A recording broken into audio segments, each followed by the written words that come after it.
A, or, is that not really the case? Oh, I got some answers for that. All right. Yeah, I don't fully remember the first part of the question anymore. You're listening to the AV-IT Amplifier.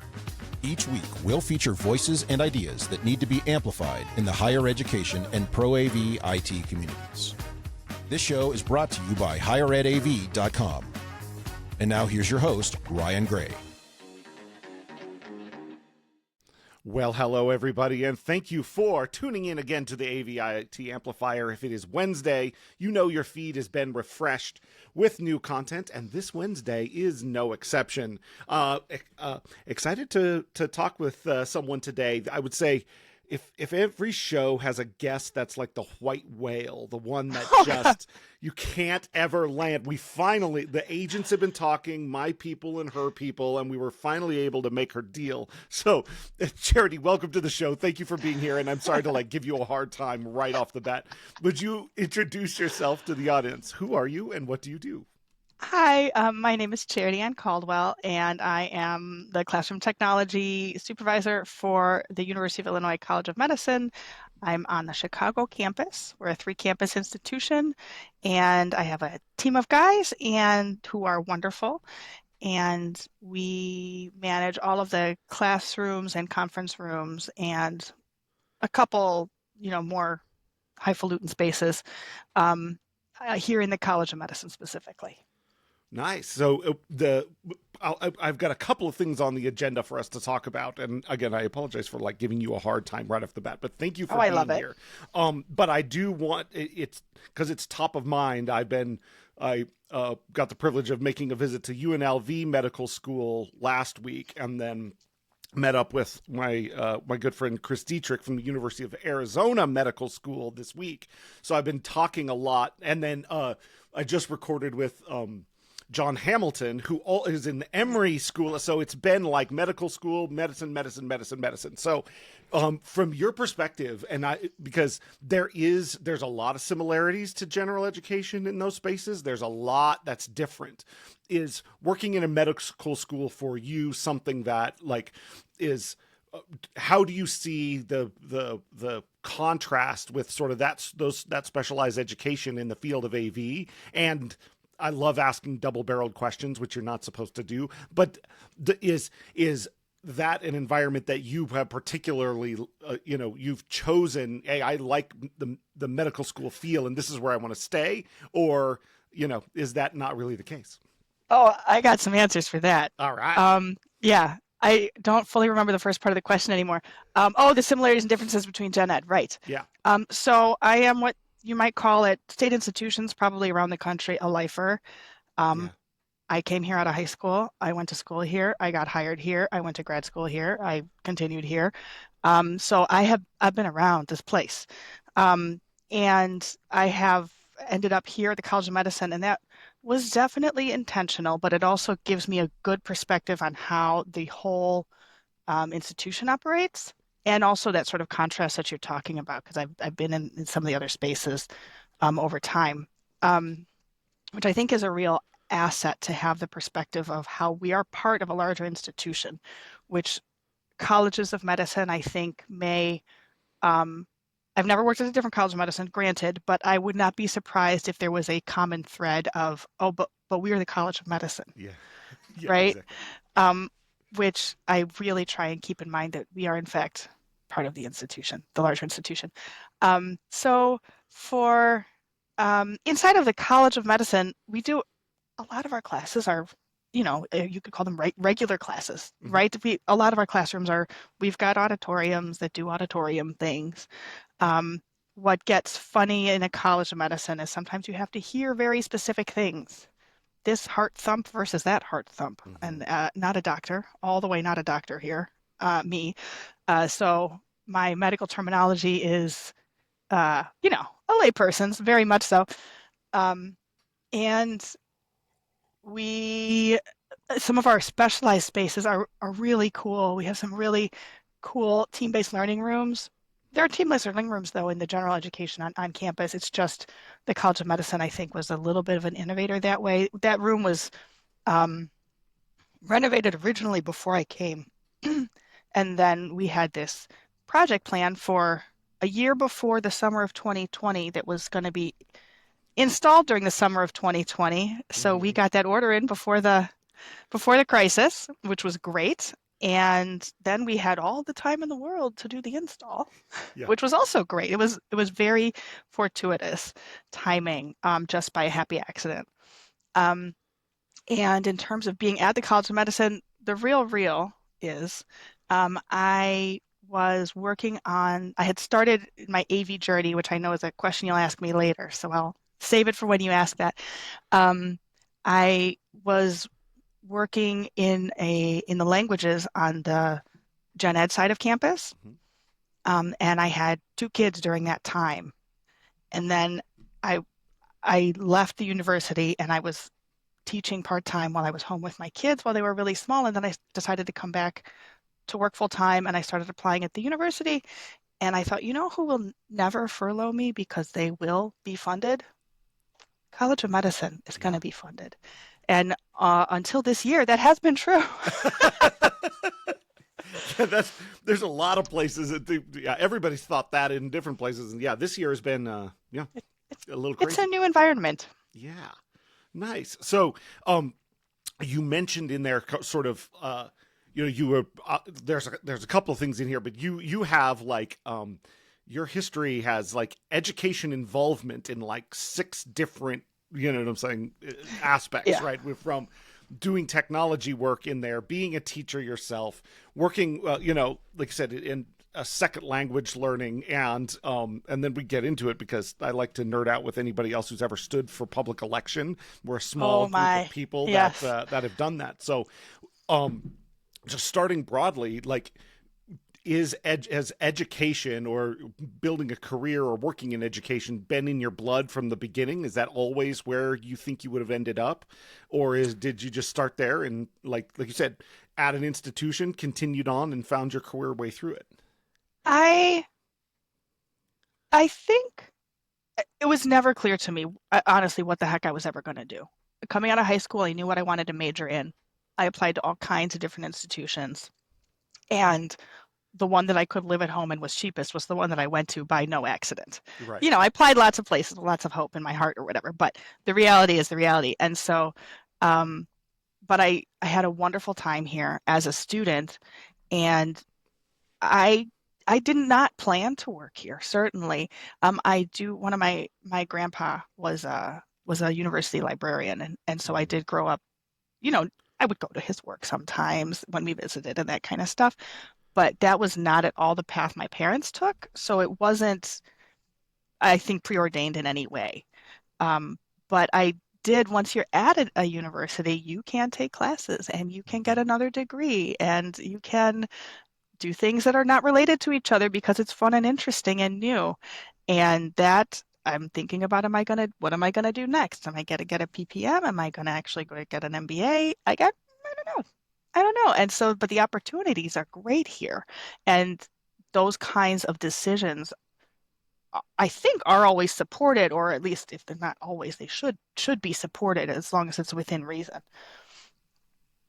which is wonderful. Like, that's not something you can't get time off at another job, leave early Tuesdays and Thursdays to go to work, to go to school, unless you happen to work at a school. Yeah. Places, that ironically, there are places that don't do that. Where, like, you're in the business of education, but we're not valuing it for our own people. But I think it's a key thing. So you said something in there that strikes for me, because I say I struggle with the same thing. I try and look at it as a positive in places, but like you said, I'm here. What's the next thing I can learn? What's the next thing I'm going to be able to do? What's the next thing? Are you beset with that thought of like, I've got to learn something new? There's another certification to get. There's another place to go to. Or can you teach me how to just be calm and not worry about, you know what I'm saying? If and when I'm supposed to go get a doctorate degree, you know what I'm saying? Like, how old do I have to be to not do or with the next, I don't know how to do that. So if you could teach me that, that'd be great. I have a friend defending her thesis, a friend from grad school, a little bit younger than me probably, defending her thesis next week. I have another friend in the midst of her thesis writing now. It's that is not a path that tempts me, I have to say. Right. I did consider there was a field I did consider doing, but it is so you will never be employed in that field, so I did not even try to go down that path. But and it was very different from this one. So the PhD doesn't tempt me, but maybe getting an MBA and having a role where I would be able to influence more directions besides technology directions, just because I've been here a long time and I really want to work for the good of the institution, I guess. Yeah. I'm very invested in this place. Well, so I love that. Let's dive into that, because I've been at my institution now 12 years. I still feel like kind of the new guy, but it's by far the longest, I've ever been at any position. And because of, opportunities and things to be able to do exactly that, which is continue to grow roles and influence the institution. Now, I'm in a much smaller one, so it's a lot easier to do. But that has been something that, has been really kind of fulfilling. So when you think about then a pathway to that, and in general, right, the acknowledgement of technology driving the future of teaching and learning has been proceeding for a while, and then COVID gave it a huge bump. Generative AI is throwing everyone into chaos, but it creates these opportunities for technology leaders to step up in that way. So at your institution, or how do you think about trying to grow that influence on your campus? And is it sort of tied to how your institution works, or do you think there's sorry, this is like 6 questions. You see how I form a question? No, I see what you mean. No, I see where you're going. Is it if you want to grow influence at a university out of IT, is that a matter of politics and the individuals in that institution, or do you see it more as a broad set of sort of actions and things you would look at that would be a little more universal for lots of institutions? I think those things are both tied. Because there's always going to be politics involved. And I understand that that's just sort of the reality of people who have power then get to make the decisions, right? Who already have power. And so there's the politics of managing that reality. But also I have an increasingly shorter tolerance for, well, this is how it's always been done. Yeah. I'm a little bit over that. And so that fights with any ability to navigate the politics, right? Because I'm like, this decision doesn't make any sense, or, whatever I personally happen to think, right? So I don't know how it'll end up playing out.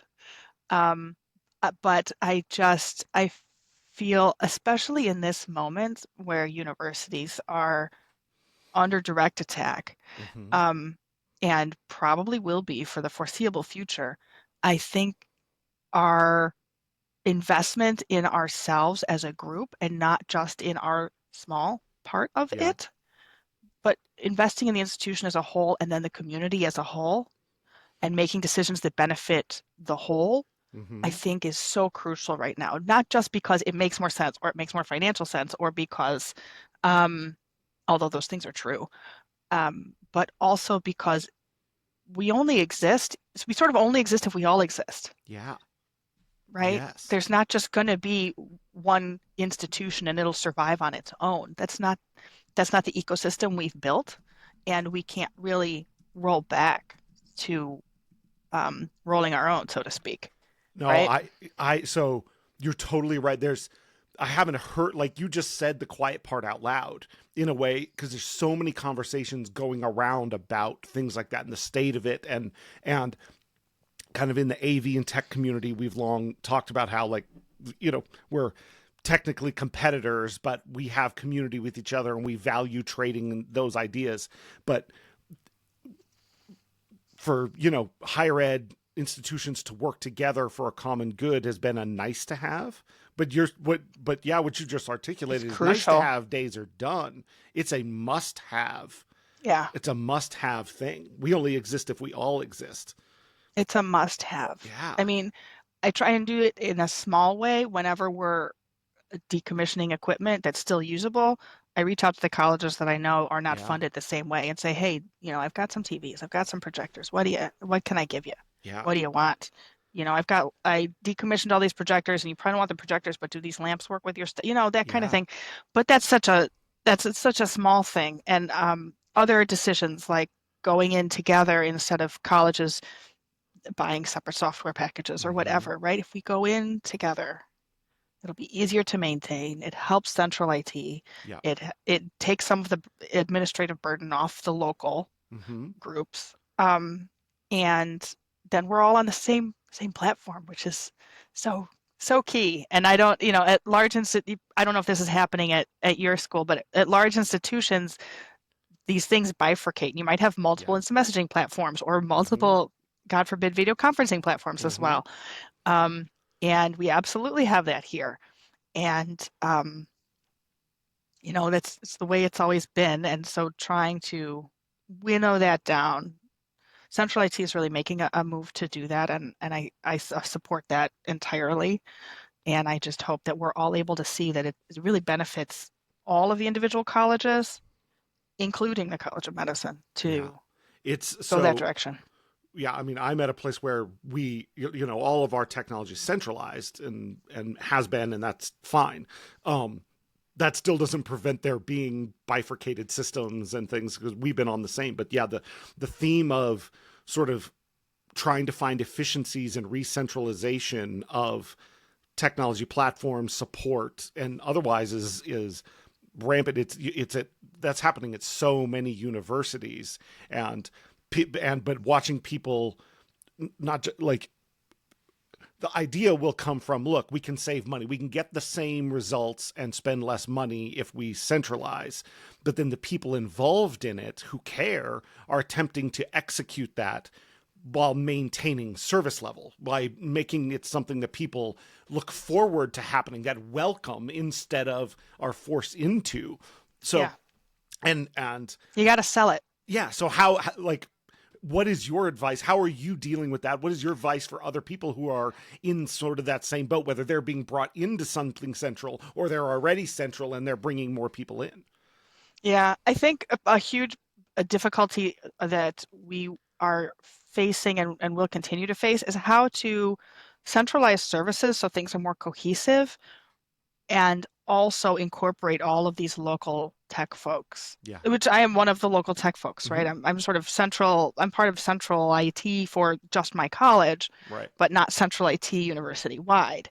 Right. And then even within this college, we have departments who have their own IT folks as well. And then so for the individual user, do I ask my local guy on my floor, or do I go to the college IT, or do I have to ask university IT about this thing? And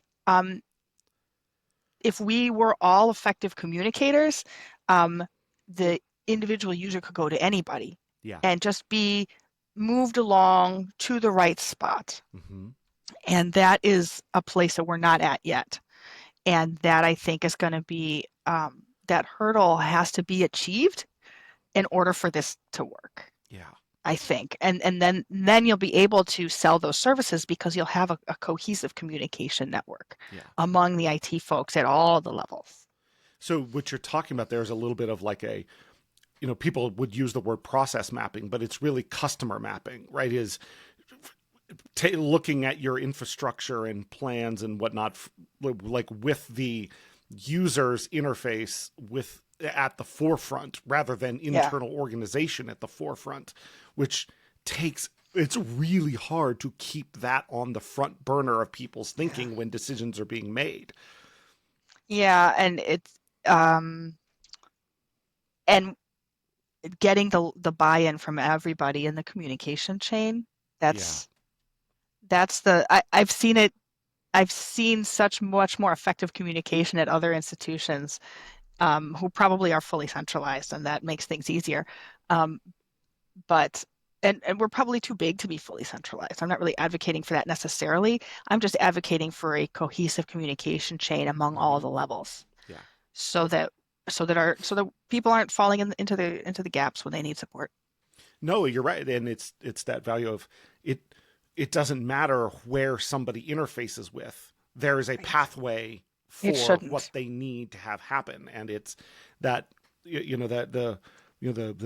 it's the old school IT, move, get out of my way, I'm sorry, that's not my job, call this person. That sort of like it for, like you mentioned, for someone, and I'm the same way, who's not that invested in this is how it was done before as a reason to go forward, that like if you can keep the focus on the experience of your users, and so that they can keep their focus on the experience of your students, then we are part of the value chain that keeps the value of higher education here, and then ties back to sort of the challenges that higher ed face in terms of political viewpoints and public opinion and things like that. And we all have funding a part being to yanked, play in that.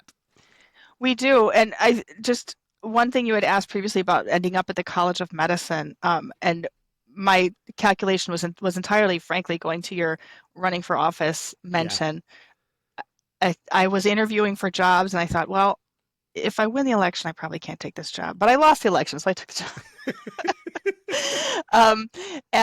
But once I was here, the mission is so easy to buy into. I think in higher ed generally, but at the College of Medicine, we're helping future doctors that one day are going to treat our kids or our parents or ourselves. And how much of an honor is it to be part of that process and to just do your best job to help them have their best experience so they can be the best doctors that we all need. It's such an easy mission to grab onto. But how many people do you know? Like, here, the challenge with that is, yes, except that sometimes lifers end up in a place where it stops being about the mission and just about just getting through their part of what's happening, right? Like, and that can happen anywhere. It's a cultural thing that can happen. I've been here 10, 12 years. I'm the database administrator. And as long as the database is there, I'm doing my job, and we're good. Fine, whatever. I go home and yada, yada, yada. How have you managed to stay so connected to, like, to have that mission of the institution and the benefits that will happen that you will never see you'll never be in the room where that doctor who got trained in one of your rooms does an amazing thing for somebody, but for sure not. But that is, like, you can see it coming off you of like, but that's why I'm excited about what I'm doing. Oh yeah. How do you stay connected to that? I'm just am I an idealist? Maybe I'm not an idealist, but I can really, same with my sort of the other interests that I have, which I'll leave you to inquire about that as you wish. Maybe that's a second half hour. I think that's just who I am. Yeah. That's just who I am. So I'm willing to, I don't think if I was in a corporate environment, I would be quite as starry-eyed about it. But this is low-hanging fruit. Yeah. It's why I have people articulating their why and being able to talk about why they are where they are. Are you living by default, or are you living by design? Are you doing what you're doing on purpose, or did you just, what I'm saying? And just that mindset, you can have the same job doing the same thing. You can have two people in offices next to each other, and one is thrilled and one is miserable. And it is all about mindset. It is all, that's so true. Am I tied to the just cause, the thing that I am working towards that is bigger than me, that I'm doing along with these other people? So I don't know. I like for all, and it's amazing. It's kind of such a simple thing, but it can plague people. So again, you got me on a monologue. I'll stop talking. No, I love it. I think in my small team of classroom support folks, we do talk about that. And we try and keep that front of mind as a small group. I think it is maybe there's room for all types in sort of, well, in IT or in the institution or whatever, right? It's a big space, but there's also a need for folks who can who are better at drawing boundaries. Like, that's important, right? And I've learned a lot about that in my time here, for sure, and in my time in life. But folks who are able to draw hard boundaries and keep their piece clear also are important, because that helps things move along, in that they're not getting side quested all the time. Yeah. I am someone who has to remind myself not to side quest continually and dive into somebody else's problem. Like, wait, who do I need to ask about this? Can I can I hand this to the person who really should be doing it, because they'll do a better job at it, and it's really what they do, and I don't need to solve all of your problems when I'm here helping you with this thing, for instance, or whatever it might be. Yeah, so that's we do that all the time, which is you're not actually serving the person by taking on everything they bring to you. When if you take this thing on, somebody else could probably do it better, and you're now not taking care of somebody else who needs you, and it's counterintuitive to people who are motivated by what they care about to do that. And so 100%, emotionally motivated people get latched into that, and the dopamine that comes from the face of the person you're helping is a driving factor. And so, see, 100%. All right, 100%. So, we got to 2 things so far on my list, and that's why great conversations are good. So, but while we've got a couple of minutes, then this is what I'd like to ask then about that, because what there's. One of the things I like to talk about is the difference between management and leadership, right? And I think everybody kind of intuitively knows a leader, you can be, a line level worker and be a leader of people. You can be a manager and not at all a leader.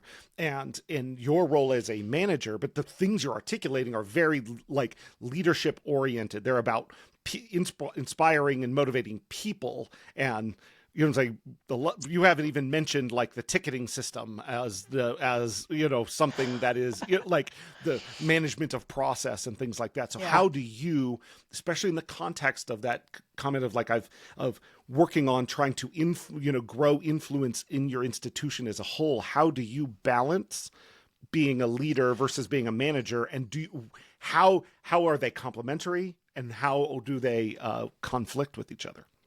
I am, I think, probably a better leader than a manager, frankly, in a variety of ways, and it's something that I continually try to work on.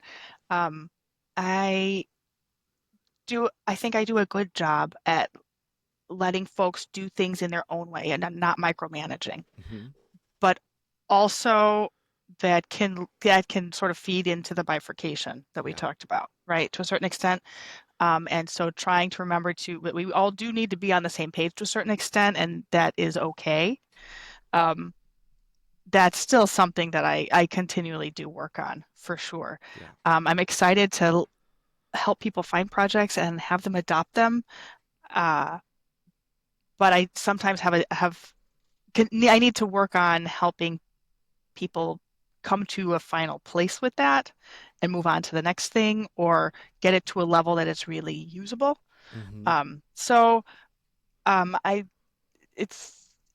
It's a work in progress, I would say.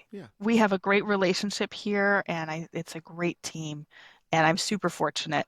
And I think as we continue to move towards a centralization, and which will include a more streamlined ticketing system, frankly, since you said the magic words there, I think that will help. We had nailed out some great processes, and things changed a lot during the pandemic, and there were a lot of staffing changes in other parts of our little college here, or not so little college. And I think we are almost at a place where hiring some new folks in some roles, and we're going to have to sit down together and really nail out those processes a little bit more to help make sure we're handing things off in the right way, that we know who's tier A and who's tier B for which kinds of questions. It's something that we're definitely still talking about. We changed ticketing systems, and getting that to a place that's really a professional level of interaction for our users is something we're still doing. But it sounds like, regardless of what the things are, you say, this is a thing, but I'm working on it in me. This is a thing, but we're talking about it. There's no stasis. You trying to move forward. Yeah, always trying to move forward. Obviously is one of continuous improvement, because the context of all of your answers have some level of future improvement attached to them. Yeah, I will say our classroom spaces have grown just a huge amount. I'm sure that's probably true for most institutions. I will be quiet now because I think you have more questions and we're going to come to the end. So hit it. You just try and take over the show? Sure. No, I'm a leader. All right. That was a little more of a manager move right there. I'm just going to cut you off. I'm going to just stop this conversation right here. And we're going to, yes, I always have more questions than people have time, because what's way more interesting to me is where people go with things. And so hearing people articulate, like the things in here about the vision of higher ed being together and your role as a leader and how you came into it, like that stuff's fantastic. It's the stories of people that you don't always get to hear. And so thank you for sharing yours. I really appreciate that. If people, sure. So, first, thank you for coming back next week already. We've got you're committed to that and you can't get out of it. So we'll dive into more. But in the meantime, if people wanted to find you, get connected, learn more about who you are and what you do, how could they find you? I am on LinkedIn. Charity Anne Caldwell has my face. Can't miss it. Yeah. And also you can reach me on my university email, which is charityc@uic.edu. And I think those are probably good. I might be going to HETMA at Infocom, maybe. Right. So I would love to see folks there. If I do, at least one of my team members is going. So that'll be awesome for him as well. And yeah. Perfect. Well, I will make sure I link all those in the show notes, and Charity's a must follow on LinkedIn, because there's like some people just post, I can't keep it to myself. I know, some people just post generic stuff like me. It's all, and it's lovely. It's lovely. I think I admire people who can stay on message. I know, but I really appreciate people who you feel like, no, I'm getting a glimpse of the real thing, not the, and it's awesome. So, okay, Charity, again, thank you so much for your time. I really appreciate the conversation, and look forward for episode 2 coming up next. Absolutely. Me too. Thank you for listening to the AV IT Amplifier. Tune in next week for more with today's guest. It'll be great, or your money back. Your host has been Ryan Gray. He's on the tweeters at Ryan_A_Gray, or find him on LinkedIn to connect. Please subscribe and give the show a rating and review wherever you get your podcasts. This show is brought to you by higheredav.com. The views expressed here are not necessarily those of our respective institutions, employers, or sponsors. Everyone hang in there, go easy, and we'll be back next week.